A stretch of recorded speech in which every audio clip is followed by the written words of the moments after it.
ministro do Supremo Tribunal Federal, Marco Aurélio, autorizou o cumprimento de 24 mandados de busca e apreensão contra parlamentares que teriam recebido cerca de 130 milhões de reais de vantagens indevidas entre 2014 e 2017.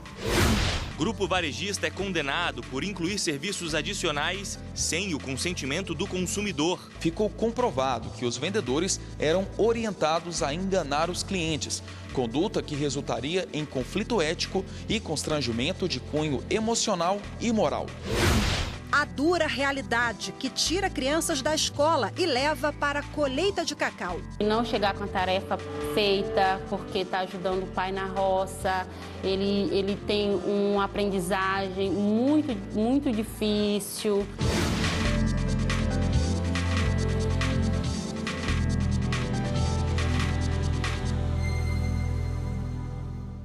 Olá, boa tarde.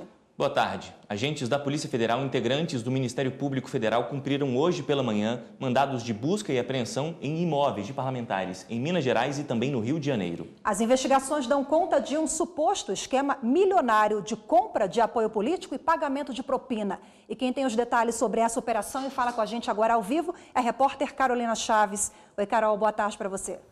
Boa tarde, Rafaela. Boa tarde a todos. Olha, a autorização para essa operação foi do ministro do Supremo Tribunal Federal, Marco Aurélio. O objetivo é coletar provas de práticas de crimes de corrupção passiva e lavagem de dinheiro.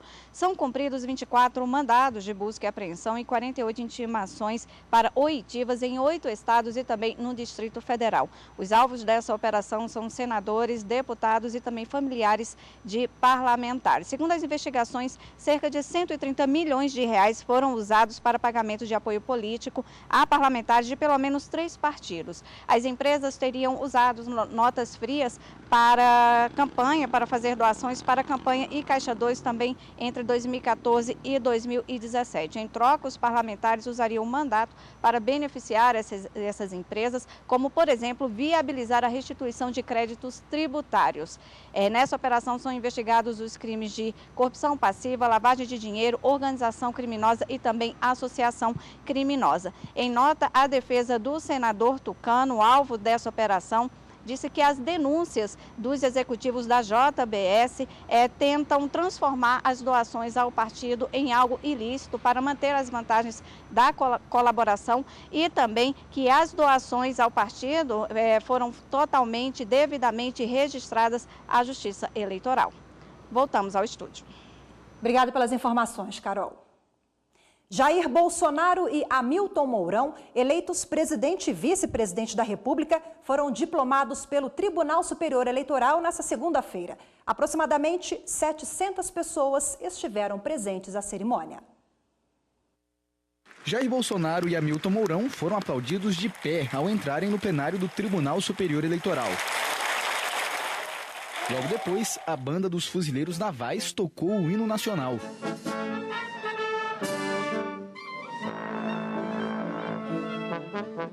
A presidente do TSE, a ministra Rosa Weber, chamou o presidente eleito para receber o diploma. Pela vontade do povo brasileiro expressa nas urnas em 28 de outubro de 2018, Jair Messias Bolsonaro, candidato pela coligação Brasil acima de tudo, Deus acima de todos, PSL-PRTB, foi eleito presidente da República Federativa do Brasil.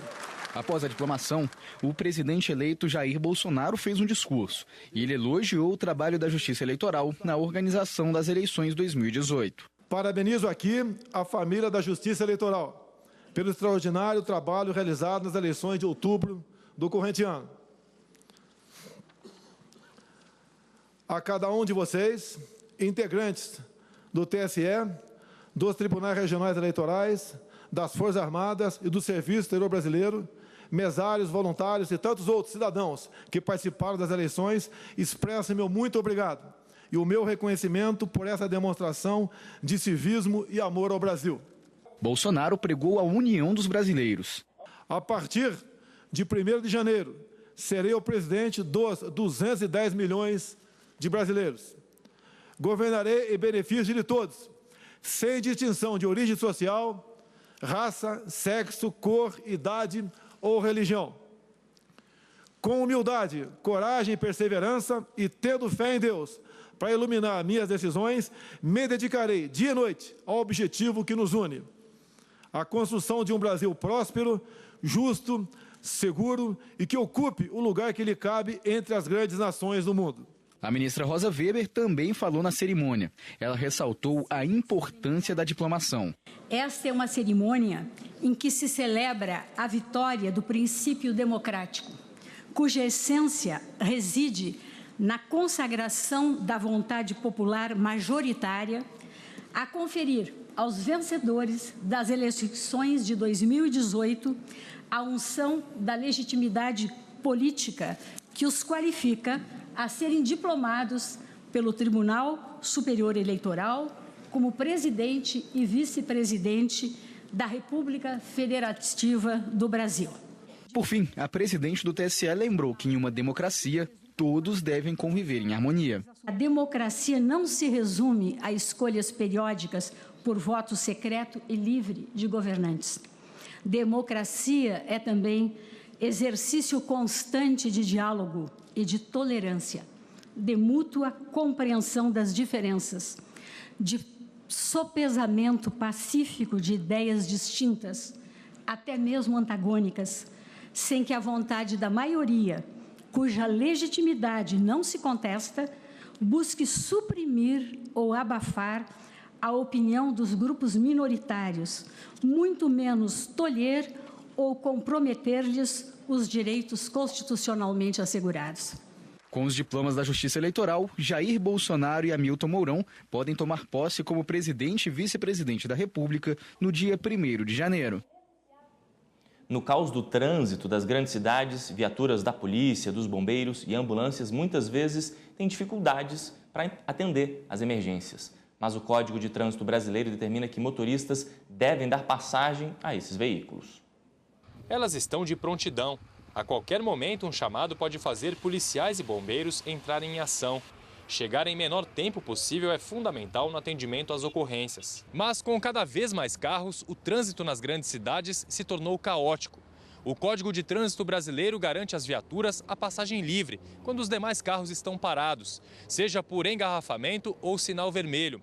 O problema é que, por desconhecimento ou medo de tomar multa de muitos motoristas, tem veículo que acaba se tornando obstáculo, tanto para a polícia quanto para os bombeiros. Esse tipo de atitude é considerada infração gravíssima, de acordo com o artigo 189 do CTB. O infrator ganha 7 pontos na carteira e paga multa de R$ 293,47. Se houver acidente, também pode ser condenado a ressarcir os prejuízos. Foi o que aconteceu com o motorista do Distrito Federal. Ele impediu a passagem de uma viatura que acabou se envolvendo em um acidente. O dono e o condutor do veículo vão ter que pagar R$ 26 mil à administração pública por danos materiais. O valor é referente ao conserto do carro. O artigo 29 do Código de Trânsito ele regula como os condutores devem proceder, os carros oficiais e os pedestres. O artigo 189 considera infração gravíssima, deixar de dar passagem. E o artigo 190 como infração grave é seguir carro oficial, batedor, se aproveitando da passagem liberada por eles. Os motoristas não precisam se preocupar quando estiverem parados no semáforo e precisarem dar espaço às viaturas avançando o sinal vermelho. Caso os radares eletrônicos fotografem a passagem, a empresa que presta o serviço é orientada a anular as autuações. Caso a pessoa fique na dúvida se realmente passou no sinal vermelho, onde tem um controlador, é importante que ela pegue o número da viatura, a placa talvez, e caso a autuação chegue, ela tem como recorrer e com certeza a infração vai ser cancelada. E a seguir, MPT revela vítimas de trabalho infantil em colheitas de cacau na Bahia e no Pará. É inadmissível um produtor, seja ele qual for, que utiliza matéria-prima oriunda de mão de obra infantil ou mão de obra análoga de escravo.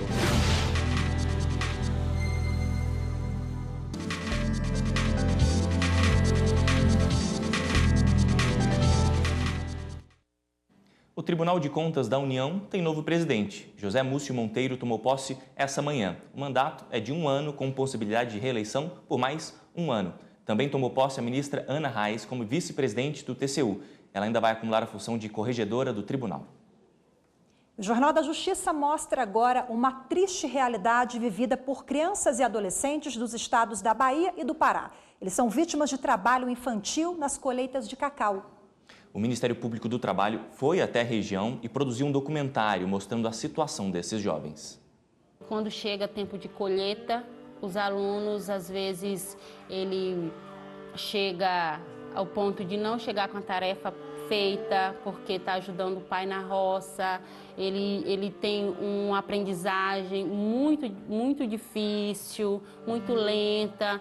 O relato que você ouviu agora é da Darcilene, professora em uma escola localizada em uma região do Brasil onde a principal atividade econômica é a colheita do cacau. O que ela conta é a realidade enfrentada pelos alunos. Muitos deles são obrigados a trocar a infância da sala de aula e das brincadeiras pelo trabalho. Colocar crianças e adolescentes para trabalhar viola uma série de direitos, garantias previstas na legislação brasileira. Veja como exemplo esta escola de Medicilândia, município do Pará. Em uma contagem rápida, no pátio mesmo, a conselheira tutelar verifica que 28 crianças trabalham na lavoura. Quem aqui trabalha na roça de cacau com os pais? Vocês têm noção por que vocês trabalham? Segundo a conselheira, é a baixa renda das famílias que provoca essa situação. Enquanto conselho, fazemos a nossa parte. Vamos até a família, conversamos e citamos a questão da exploração. Mas a necessidade é tão grande que obriga a família tem uma renda muito curta, muito pequena. Direitos não são respeitados. Poxa, nós estamos falando de sobrevivência. Nós não estamos falando de ganhar um dinheiro para guardar, nós estamos falando de sobrevivência. Nós estamos falando de pessoas que precisam colocar essas crianças em situação de trabalho infantil para não passarem fome. As imagens e depoimentos que você acabou de ver fazem parte de um documentário produzido pelo Ministério Público do Trabalho. O objetivo é mostrar uma realidade que muitos brasileiros não conhecem. Crianças que têm a infância abreviada, por serem colocadas para trabalhar. As consequências disso, segundo especialistas, permanecem por toda a vida. Sem uma educação básica de qualidade provocada pela baixa frequência na escola, muitos jovens acabam com o desenvolvimento e o futuro comprometidos. Aquele adolescente que abandona a escola para trabalhar, ele tem muito mais dificuldade de se qualificar no mercado de trabalho e aí os empregos que ele vai conseguir arranjar são empregos em que a remuneração sempre são mais baixas. Então, você tirar esse adolescente da sala de aula para colocar no mercado de trabalho, eu acabo tendo um prejuízo a médio e longo prazo. O procurador do MPT explica que o trabalho infantil no cultivo do cacau é um problema que vai além das nossas fronteiras. Com o material e os relatos obtidos durante a visita à Bahia e ao Pará, o Ministério Público do Trabalho vai montar um plano de ação. Nós descortinamos a situação dos produtores de cacau, dos trabalhadores, e nós vamos ter que cobrar a responsabilidade da cadeia de produção. É inadmissível um produtor, seja ele qual for, que utiliza matéria-prima oriunda de mão de obra infantil ou mão de obra análoga de escravo. Eu acredito que o nosso país precisa muito de educação. Infelizmente, a gente vê que é o contrário, não é nada daquilo. Mas eu visto a camisa e eu nunca quero desistir. Eu quero seguir.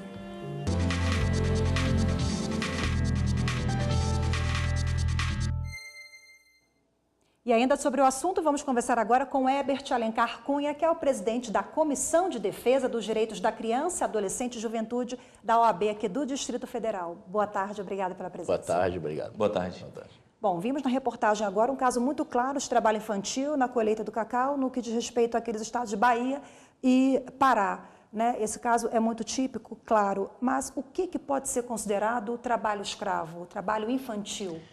Quando a criança na faixa etária até 14 anos ou 16 anos desenvolve qualquer atividade, né? Tirando ela aí da escola, né? Então o trabalho infantil se qualifica assim. Quais são as situações mais comuns? O Brasil é muito grande, né? A gente falou uma situação do Nordeste, mas a gente encontra esse tipo de trabalho infantil em que situações? Perfeito. Em diversas, né?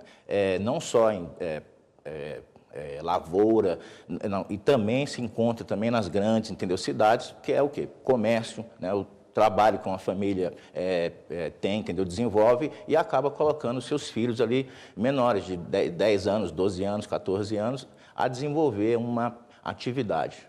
Menor aprendiz, né? É uma classificação que é permitida por lei, inclusive, né? De 14 anos até que idade? Perfeitamente, de 14 anos a 24 anos, né? Com um contrato de 2 anos, não podendo aí exercer atividade insalubre ou perigosa. Como entender nesse caso? A gente acabou de ver na reportagem que algumas famílias, de fato, não têm condições econômicas para chegar ao fim do mês com um dinheirinho, até mesmo para o alimento, e por essas situações colocam crianças pequenas para trabalhar. O que está acontecendo ali com a legislação e também com o governo? Fica difícil equilibrar? Sim, algumas regiões, né, estão assim num estado realmente de miséria, né? E cabe, logicamente, que o Estado desenvolva programas, né, para que as famílias possam ter o mínimo da renda, né? Até porque a Carta Magna diz que ninguém pode viver abaixo da renda, né, comum. Então, existe, na realidade, um trabalho que tem que ser desenvolvido nessas regiões, né? Vimos casos do Pará e da Bahia, mas são situações que se repetem, infelizmente, em todo o país ou em potencial norte e nordeste? Não, se repete no Brasil todo, tá? Não só temos esse caso, né? Nós temos, na realidade, casos em cidades grandes, como São Paulo, Rio, Brasília, né? Em escalas, logicamente, menores, mas existe. E para combater, então, o trabalho infantil, como é que a pessoa pode estar em casa e quer denunciar? Sabe de algum caso específico? Como ela pode denunciar? Ela pode fazer através do Disque 100, né? Porque é uma responsabilidade da Polícia Federal em fazer uma investigação para que chegue até os autores. Agora é papel da sociedade também, né? Uma empresa que contrata uma mão de obra infantil, uma pessoa que tem em casa uma empregada doméstica, né? Que usa crianças para esse tipo de trabalho, tem que ter uma mudança também de cultura, participação da sociedade.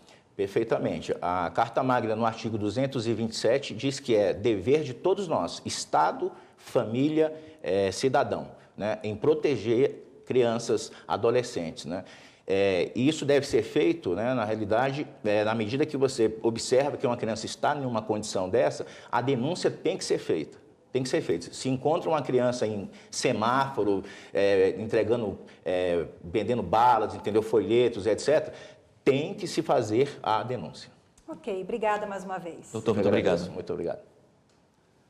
Proteção dos direitos fundamentais de crianças e adolescentes. É com este objetivo que o Supremo Tribunal Federal e o Conselho Nacional de Justiça assinaram hoje um termo de cooperação com a Unicef. O documento foi assinado no Salão Nobre do STF pelo presidente do Supremo Tribunal Federal e do Conselho Nacional de Justiça, ministro Dias Toffoli, e representantes da Unicef, o Fundo das Nações Unidas para a Infância.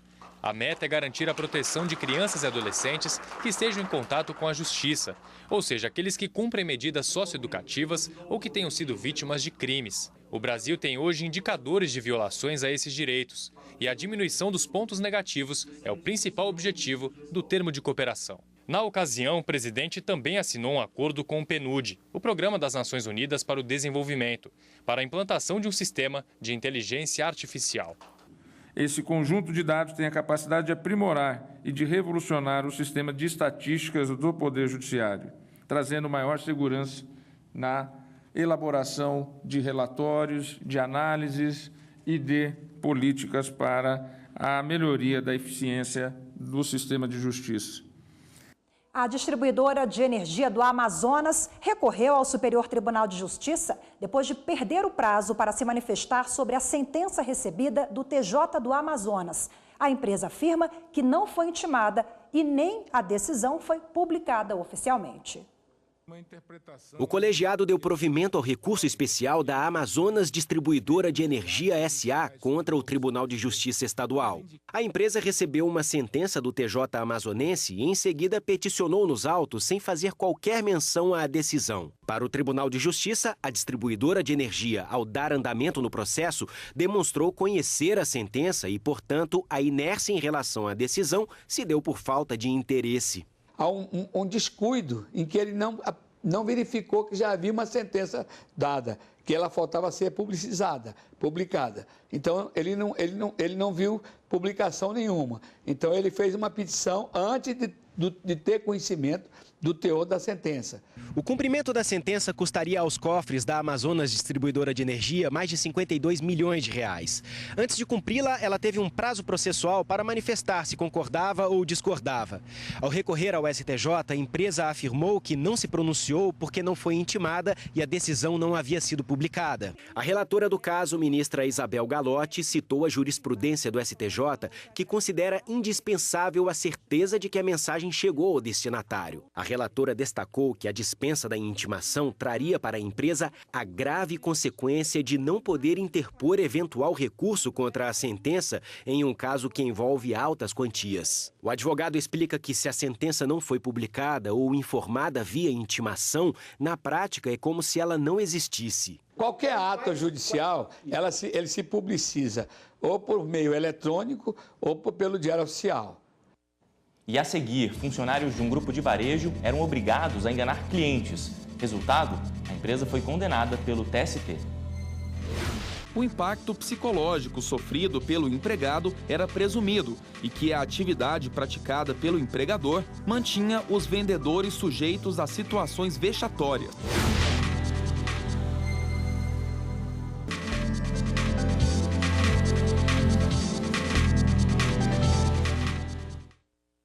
O Tribunal Superior do Trabalho condenou um grupo varejista por obrigar o vendedor a enganar clientes. Ele incluía serviços adicionais no contrato sem o consentimento do consumidor. De acordo com o empregado, ele e outros vendedores eram forçados pelo grupo empresarial a embutir no contrato de compra serviços como garantia estendida, seguro de vida e desemprego, mesmo sem a vontade do cliente. Insatisfeito por ter que cumprir a ordem do patrão para garantir o emprego, o vendedor alegou na justiça que teve a honra lesada com a situação e pediu indenização por danos morais. O pedido foi aceito pelo Tribunal Regional do Trabalho da 2ª Região em São Paulo. Para o regional, ficou comprovado que os vendedores eram orientados a enganar os clientes, conduta que resultaria em conflito ético e constrangimento de cunho emocional e moral. Assim, o TRT condenou a Via Varejo a pagar indenização por dano moral no valor de R$10 mil ao empregado.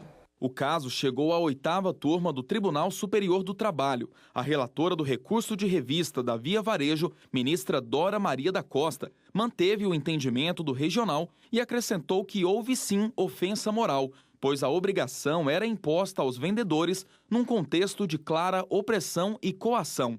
A ministra ressaltou que, conforme o TRT, o impacto psicológico sofrido pelo empregado era presumido e que a atividade praticada pelo empregador mantinha os vendedores sujeitos a situações vexatórias. No entanto, em relação ao montante da indenização, a relatora considerou que o valor fixado pelo TRT foi extremamente excessivo diante das peculiaridades do caso. Apesar do caráter pedagógico e compensatório da condenação, o arbitramento, segundo a relatora, não pode destoar da realidade dos autos, nem deixar de observar o equilíbrio entre os danos e o ressarcimento. Dessa forma, por unanimidade, a 8ª turma reduziu o valor da indenização de R$10 mil para R$3 mil.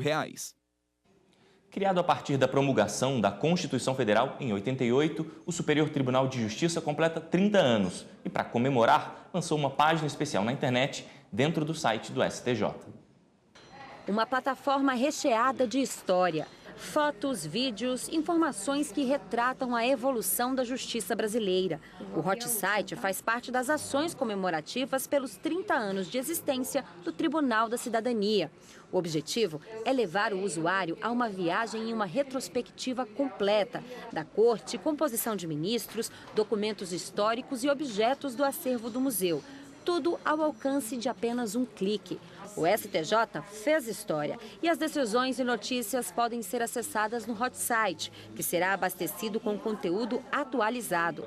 O usuário pode acessar a plataforma clicando na aba 30 anos na página oficial do STJ.